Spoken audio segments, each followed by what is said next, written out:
The book of Ruth, chapter 2, verse number 1. And Naomi had a kinsman of her husband, a mighty man of wealth, of the family of Elimelech, and his name was Boaz. Settled back in Bethlehem, back in Judea, in the high hill country, with the famine being over, at the right time of year, the time of opportunity, the time to make things right. She has a ray of hope, another ray of hope. She has a living relative, and not only does she have a living relative, but she has a living relative on her husband's side of the family. Why is that so important? Well, we talked in a previous lecture about the safety net, the network, in antiquity, in the ancient Near East, that would support a widow when she fell into dire straits, not the band, into dire straits. Even though I don't know a song they sing, I just know their name. Question. Yes. So, once she marries, her family... Who marries? The lady, whatever woman marries. Oh, I see what you're saying. A widow?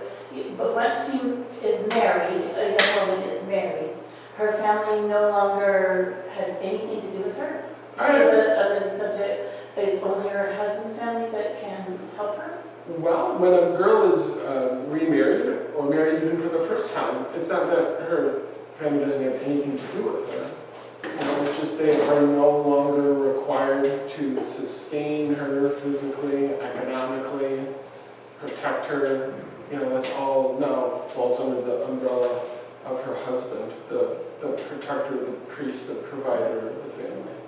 So, and if there was no other, if the husband had no family and he died, then the wife's family can or may, they choose to help her or Sure, not? they would help her. They would absolutely bring her back under her mother's house, like it was mentioned in chapter 1. And she'd live in a separate apartment in her mother's house and just kind of, pray and try and make things work, try and find her another husband. If there's no surviving relatives of her former husband, male relatives. Yes? And that's why Naomi sent Ruth and her sister back, because they had that where they were. Good, right. That's was her persuasive speech that you need to go back to Moab. Because Malchon and Kilion don't have any living brothers, and your best bet to finding someone will be to go back to your hometown where everyone knows you and you have connections, not come, to the other side of the tracks where you don't know anyone, and you're a stranger, and you're an outcast, and etc. Yeah. According to Jewish tradition, that's just what it is, but nevertheless, Elimelech, remember his name means my God is king. Elimelech was according to tradition, the uncle of Boaz, whose mother, Boaz's mother, we know for sure, according to Matthew chapter 1, verse 5, was the famous Rahab the harlot. And Rahab, you can spin it whatever way you want, but her name means wide. Okay? You can go whatever way you want to go with what that means, but that's what her name means.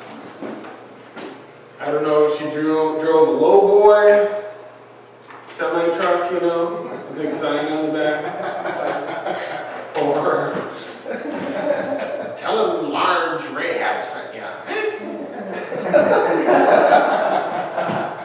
He was no ordinary relative. Oh no, he was no ordinary relative. Do you guys know what movie that was from? Oh, that was from Pee-wee's Big Adventure. Oh. Okay. Remember now? Tell him large Marge sent ya. Yep. I'm not going to get any of the movie references. Go back. He was no ordinary relative. Boaz, his name means in him is strength. In him is strength. Boaz belongs to an elite group of men in the Bible who are bestowed with this same title, mighty man of valor. My translation says wealth, but valor is a better translation. And here's the people he's in company with. Jephthah, we know him from the book of Judges. John, you took that class, I think. Yep. At least you were here for part of it. Yeah. Gideon, who was also a judge. Jeroboam, the king. Naaman, 2 Kings 5, remember him, right? Dipped in the Jordan River. Zadok is the priest. And Eliada, he was one of the mighty men of King David. Hopefully he was that awesome guy who killed a lion in a pit in a snowy day.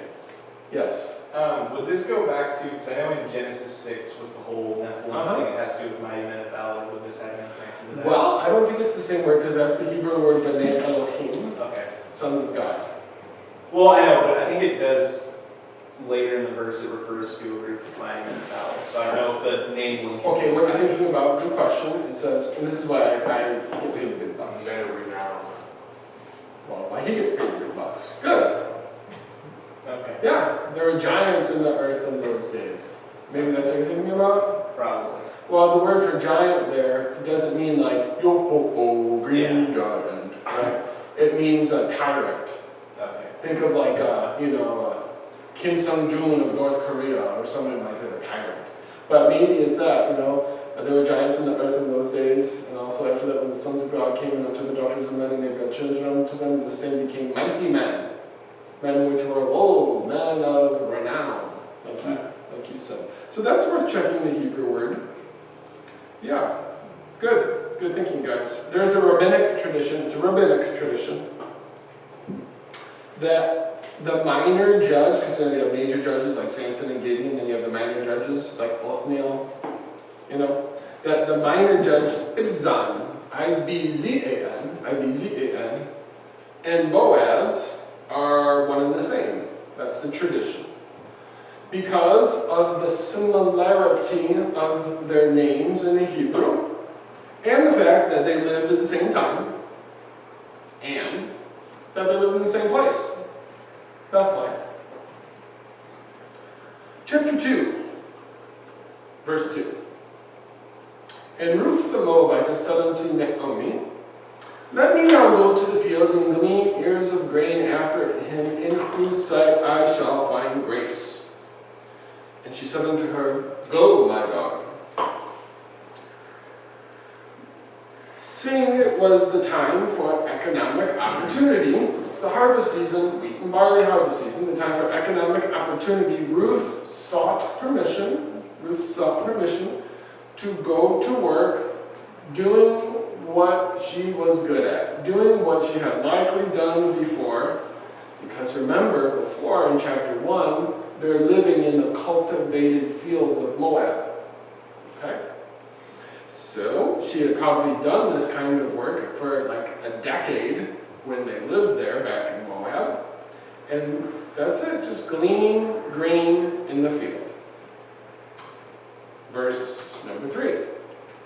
And she went and came and gleaned in the field after the reapers, and her hap was to light on a part of the field belonging unto Boaz, who was of the kindred of Elimelech. It was customary, in verse number 3, it was customary in ancient Israel not to take away the sheaf from the hungry, but to let widows and to let strangers glean in the fields, kind of pick up the leftovers, okay? And this is like in Leviticus 23:22. When you reap the harvest of your land, moreover, you shall not reap to the very corners of your field, nor gather the gleanings of your harvest. You are to leave them for the needy and the stranger. I am the Lord your God. Okay? So she's going out to work with this in mind, because either that was a custom everywhere, or certainly her mother-in-law told her that this is go. She didn't tell her what field to go to. She just said, you want to go? Go. Okay? Naomi, like I said, just mentioned, she did not instruct her foreign daughter-in-law which portion of the field to go and work. She just told her it was okay for you to go. All right, verse number 4. And behold, Boaz came from Bethlehem and said unto the reapers, The Lord be with you. And they answered him, The Lord bless thee. Now, the inheritor was Boaz, and the owner of the field came from the city of Bethlehem, came from the city to the field, as was probably his custom, to just check on what's going on the job site every day. And he probably did this before the heat of the day. In the world of the Bible, in the heat of the day, this is when you go up on your roof and you take a nap, like Peter does. In the book of Acts, in that sheet, which is the same word as a sail, because he's looking out on the Mediterranean Sea when he takes a nap. By the way, Cornelius' house, where Peter had the vision, was one of my favorite places in Israel. I went there on our first date with Sarah. It was a group date. And so everyone's going home, like, well, do you want to stay behind? I mean, we are in Jaffa, and it's Phoenician for beautiful, It's great here, It's like, okay. So we're just walking around the streets of Jaffa, and then we saw that there was a church there. It's a Catholic church built on top of Cornelius' house. And God bless those Filipino girls. They hold hands when they pray. And so they run to the church and the Catholic. So the first time I got to hold Sarah's hand was in Cornelius' house. Yeah. The owner, Boaz, and the workers, the people who he's paying, along with, well, we'll just stick with that. The owner and the workers, they greet one another. And, how they say, the Lord be with you and the Lord bless thee. It's a possibility, it's a strong possibility that they're referencing the famous Aaronic blessing in Numbers chapter 6. Verse 24, the Lord bless you, the Lord keep you, the Lord make his face shine upon you. Maybe that's what's happening here, but maybe not. The reapers answer when they say, the Lord bless you, and this is a bit of a shot in the dark, but the reapers' answer may have also accompanied a presentation of the field's first fruits. So you would take the first fruits of the field, okay, and you offer them up to God. But the reaper wouldn't bring those to the place of worship. The owner of the field would bring them to the place of worship. So maybe this is like, this is the first day of the job, right? Everyone's just getting to work. They cut it, the first fruits, they bring them ceremonially to Boaz, they present him with them, and then he'll bring them later that day or whenever to wherever they're worshiping, right, and offer those as a sacrifice to God. Okay? Maybe. Verse number 5. Then said Boaz unto his servant that was set over the reapers, Whose damsel is this? After surveying the work, after surveying the field, Boaz probably asks his foreman. Say surveying. Surveying? Okay. Yeah, surveying the field, just, making sure everything is doing what it's supposed to be doing. He's probably in verse 5, he's probably asking his foreman, who, the Midrash is, basically like a Bible commentary, an Old Testament commentary written by rabbis. Okay? And in the Midrash, it says that this guy had 42 people under his authority. Okay? So in your mind's eye, right, you can picture 42 people maybe out in the field. Okay? And Boaz asks the foreman what family the new worker, Ruth, belonged to. Okay? What family does she belong to? Verse number 6. And the servant that was set over the reapers answered and said, It is the Moabitish damsel that came back with Naomi out of the country of Moab.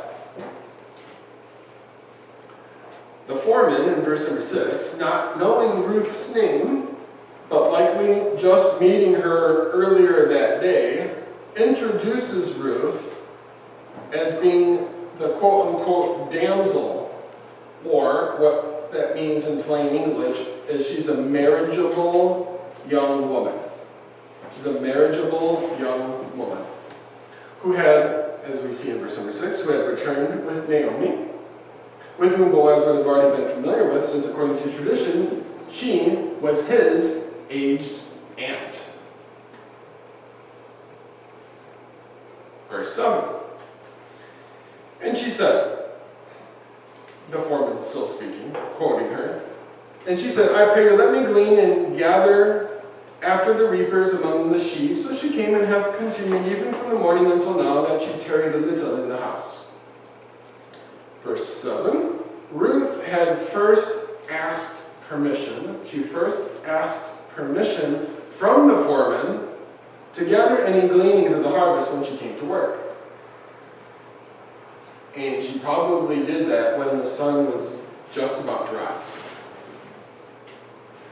The foreman lets Boaz know that she had worked diligently all morning, and like everyone else, she took a short break in the workers' tent.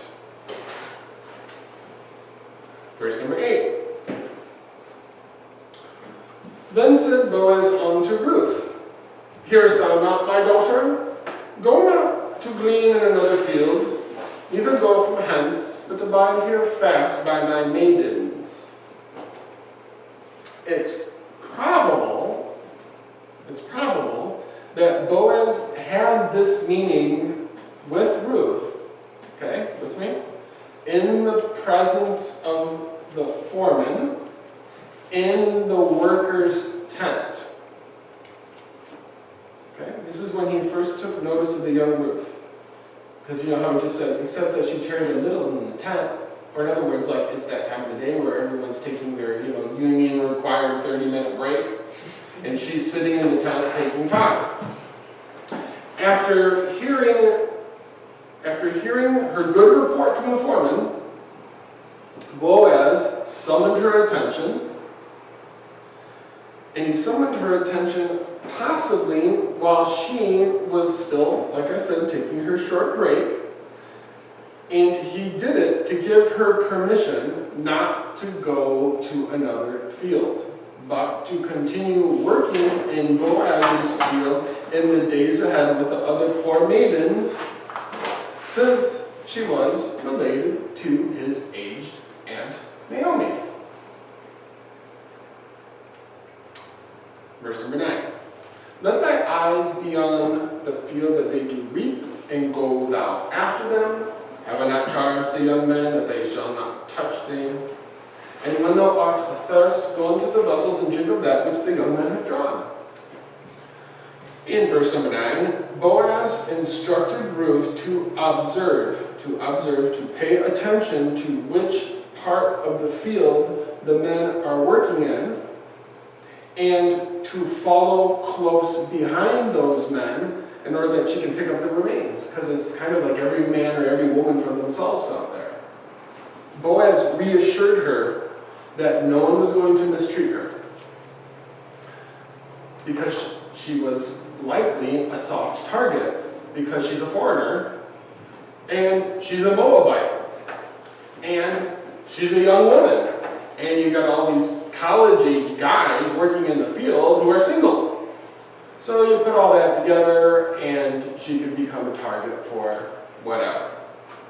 He also told her, in verse number 9, that she no longer needed to ask permission to go and to drink the sweet water of Bethlehem. Like in 2 Samuel 23:15, David had a craving and said, oh, that someone would give me water to drink from the well of Bethlehem, which is by the gate. So either there was a well near the field, or they would have brought these giant vessels. And, well, basically what the vessels would have been is you take an animal after you've slaughtered it, you take its skin, and you tie essentially the 4 limbs together, and then you take the neck and make the neck into like the opening, and then you either fill it up with like milk, and then you tie the neck part, right? And then you'd shake it back and forth on like a tripod, and then you'd make yogurt from that. That's legitimate. Okay? Or you would use that to go fetch water. Okay? So either that, either there's a well, a spring there that you can drink from, or the springs by the gate of the city, like we see here, and they would have brought, bottled water out to the workers in the field. Okay. Verse number 10. Then she fell on her face, and bowed herself to the ground, and said unto him, Why have I found grace in thy eyes, that thou shouldest take knowledge of me, seeing as I am a stranger? Now, in verse number 10, upon receiving the same rights, she receives the same rights as all of the other workers in the field who are citizens of Bethlehem. Ruth customarily bows in reverence to her superior. And we see this in numerous occasions in the Bible. Here's just one, Genesis 18:2. When he, that's Abraham, lifted up his eyes and looked, behold, 3 men were standing opposite him, and when he saw them, he ran from the tent door to meet them and bowed himself to the earth. Did I show you last time what this looked like? Yeah. I won't do it again. With her forehead still on the ground, she asked why a man of distinction, why a mighty man of valor would take interest. I mean, he's busy, okay? Why would he take interest in the well-being of someone with little to no identity? And on top of that, someone who is not even fit to enter into the congregation of the Lord. Deuteronomy 22:3. No Ammonite or Moabite, that's male and female, shall enter the assembly of the Lord. None of their descendants, even to the 10th generation, shall ever enter the assembly of the Lord. Deuteronomy 23:3.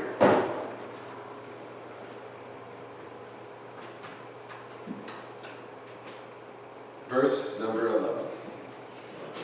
And Boaz answered and said unto her, It hath fully been known me all that thou hast done unto thy mother-in-law since the death of thy husband, and how thou hast left thy father and thy mother in the land of thy nativity, and art come unto a people which thou knew not before. Verse 11.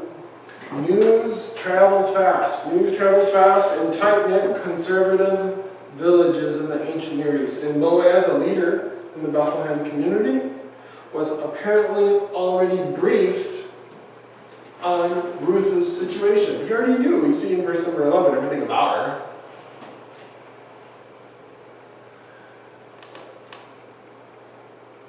Here, Boaz frames Ruth as a sort of, or at least the author frames Ruth as a sort of Abraham-like figure. An Abraham-like mother of the faith. A Gentile like Abraham. From a strange land like Abraham. Who sojourned by faith like Abraham. To the promised land like Abraham. Genesis 12:1. Now the Lord had said unto Abram, Get thee out of thy country, from thy kindred, and from thy father's house, unto a land that I will show thee. The journeys of both Abraham and Ruth were journeys of faith, were real journeys of faith, which ultimately brought the message of eternal life to the entire world through their descendants. Sound good?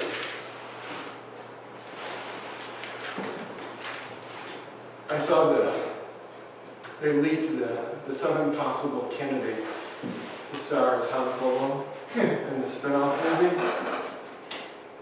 I'm very upset. I think Mr. Pratt from Guardians of the Galaxy should play Han Solo. He has, doesn't he? Did you see it? Oh, yeah. He has that kind of Han Solo, Yeah. cut from the same cloth, kind of, I think. I mean, more than the other guys that they want to approach. I mean, give me a break. I'm gonna go pick up my in-laws at the airport next month. I think I'm gonna pick them up in, well, no, I'm gonna get a Chewbacca mask. Pick them up at the load track. I'll have a sign though that has their name. They'll know it's in there. 6'4" Chewbacca, Magnum PI flying shirt. Chapter 2, verse 12. The Lord recompense thy work, and a full reward be given thee of the Lord God of Israel, under whose wings thou art come to trust. Boaz wished for the convert Ruth that the God of Israel would do unto her, that God would do unto her as she had done unto Naomi. Now, the full reward mentioned here. A full reward be given you. The full reward spoken of probably means a husband, land, children, as well as that legal and economic protection that everyone so craved in her new home. To live out a quiet life the way it's supposed to be lived. That's the full reward. Okay?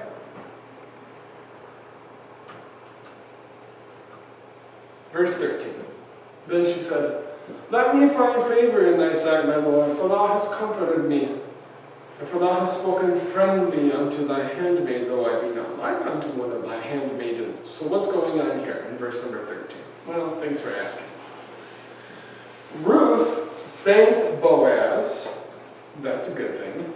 She thanked Boaz for his blessing and expressed her desire. Her desire, expresses her clear desire to continue to find favor in his eyes.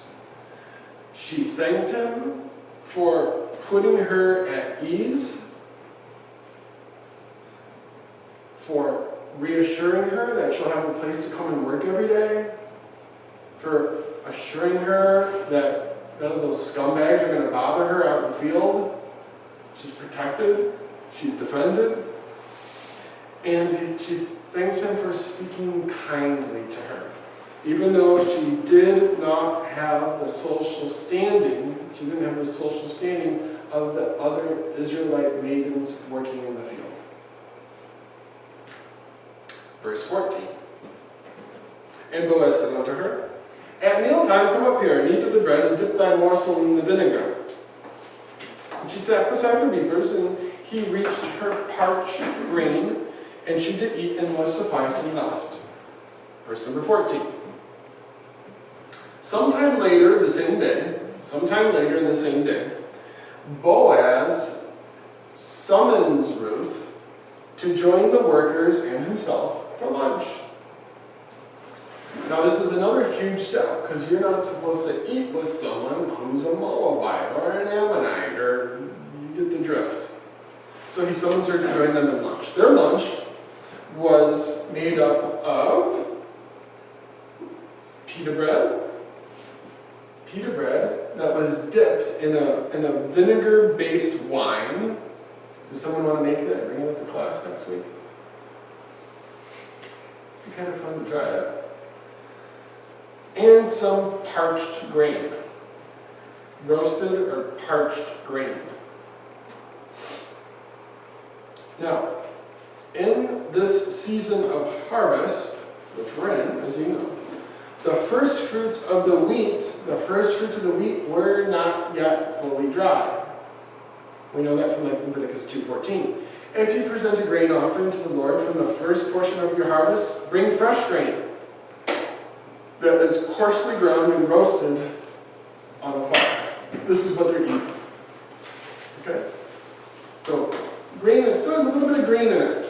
You know? Now, this grain, it was roasted in a baking pan or an iron plate, like Ezekiel uses here in chapter 4, verse 3. Then take an iron griddle and place it in between you and the city. Turn towards the city and demonstrate how hard the siege will be against Jerusalem. Now, never mind the prophetic element of the verse.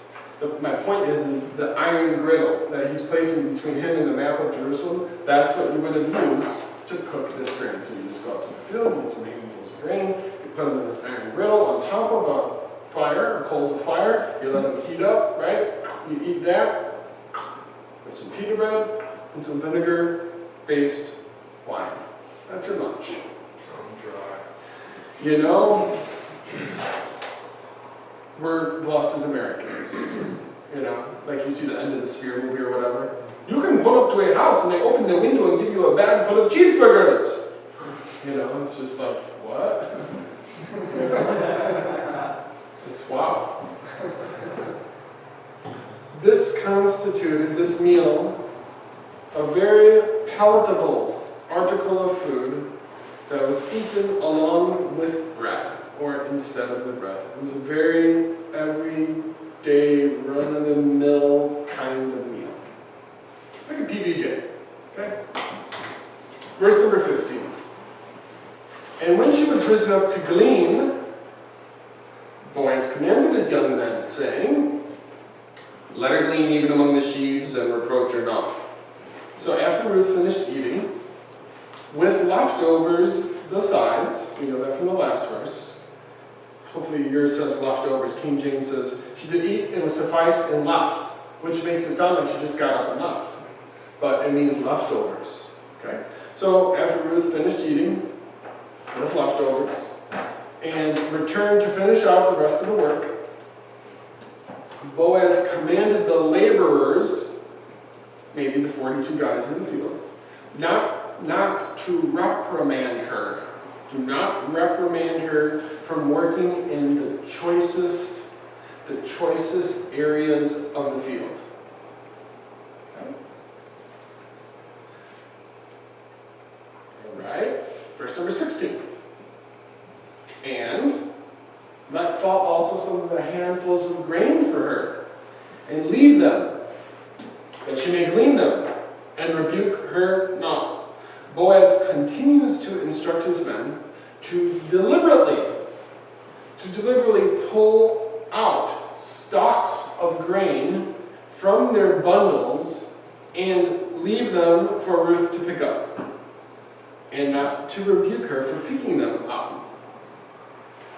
which was apparently expected, to rebuke someone for picking them up. Verse number 17. So she gleaned in the field until even, and beat out that she had gleaned, and it was about an ephah of barley. Ruth finished a long and a full day of work, sunrise to sunset. At the end of the day, she would have gone to a place just like this, where she would have threshed and winnowed the grain that she gathered throughout the day. She's not going to bring home, right, bundles and sacks full of unprocessed grain. She goes into the threshing floor, okay? She does what you do, right? And you thresh it with a sled or with stones or something like that. You separate the wheat from the chaff. You know, Psalm 1, you throw it up in the air, and the wind comes and blows the chaff away, and the seeds, the good stuff falls down. Okay? So all that good stuff that she has remaining.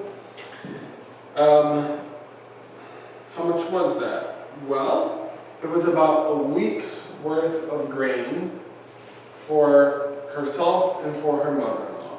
That's about an ephah of barley. Remember, the barley harvest is before the wheat harvest. Okay? A couple weeks before. It's a lower quality grain than the wheat. But nevertheless, about a week's worth of groceries. Okay? Verse number 18.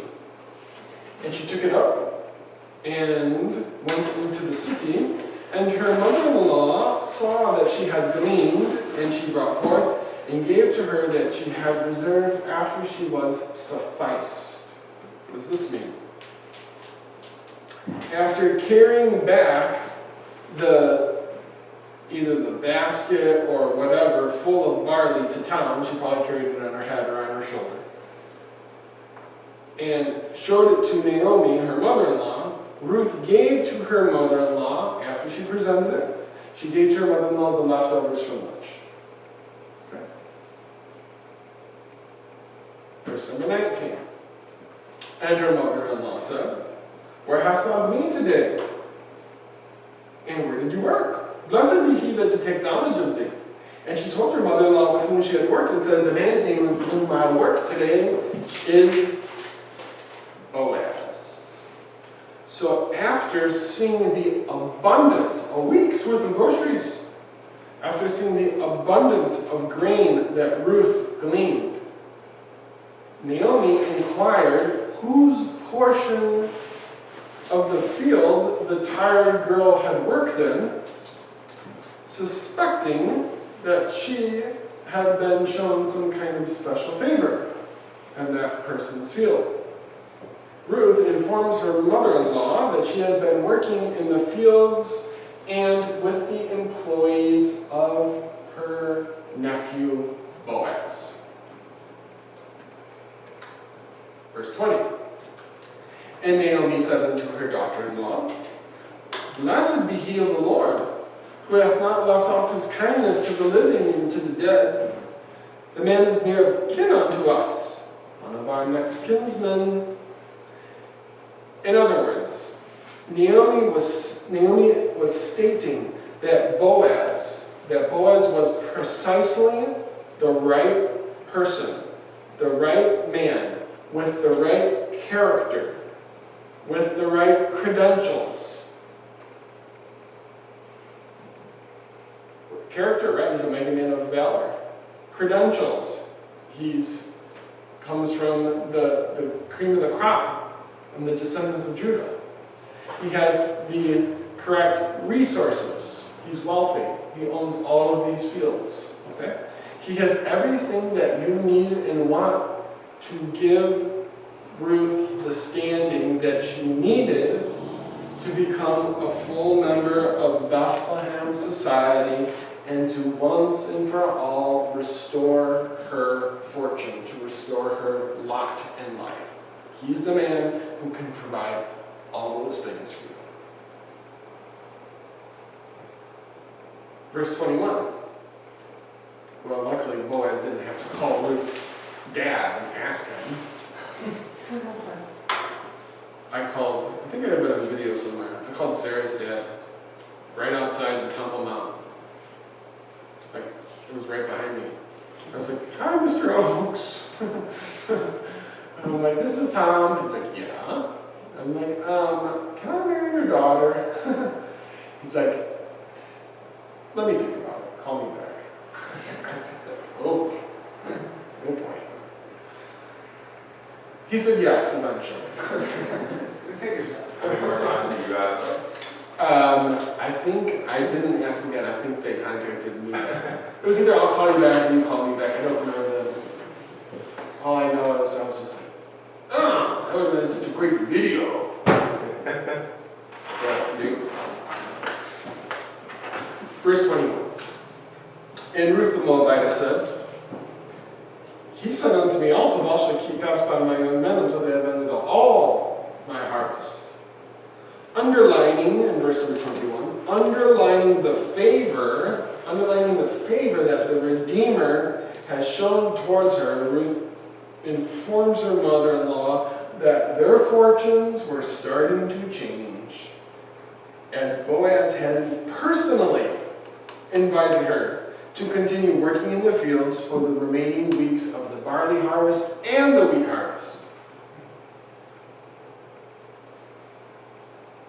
Moving on up.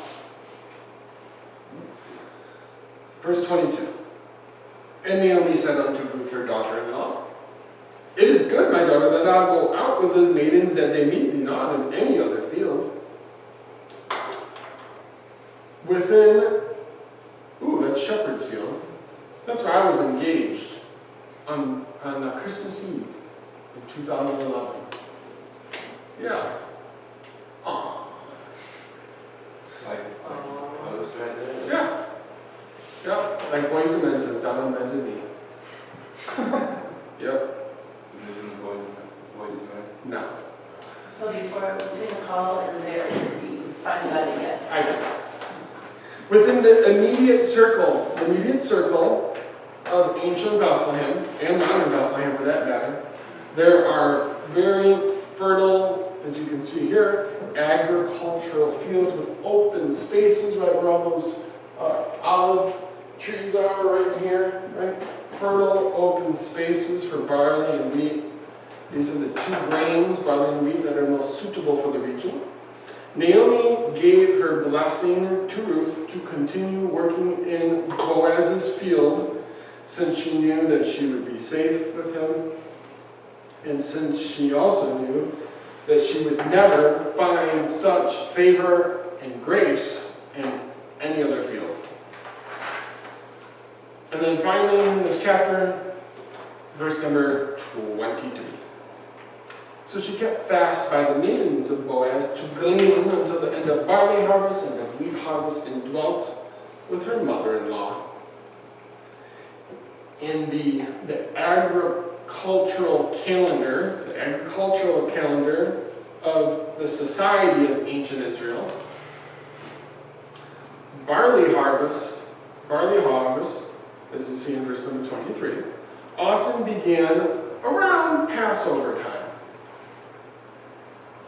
And wheat harvest usually begins sometime around Pentecost. Okay, Passover, Pentecost, generally speaking. The time between these two holidays is 7 weeks. Okay? And recently, for example, in Jericho, the wheat harvest was in May, middle of May, and recently in Hebron, the wheat harvest was in June. Okay? Pentecost usually is end of May or June. And this calendar right here, archaeologists found this at a place called Gezer. And it's from the time of King David. And it informs us that the ancient Israelites not only had a 360-day calendar, 12-month, 30-day a month, but their whole calendar, their whole society is rooted or based or wrapped around agriculture. Literally, 2 months of harvest, 2 months of plant, 2 months of late planting, a month of hoeing flax, a month of barley harvest, a month of harvest and feasting, 2 months of vine pruning, a month of summer fruit, and then the guy's name. Okay? Pretty neat. Pretty neat. Okay, let's take 5 and let's come back.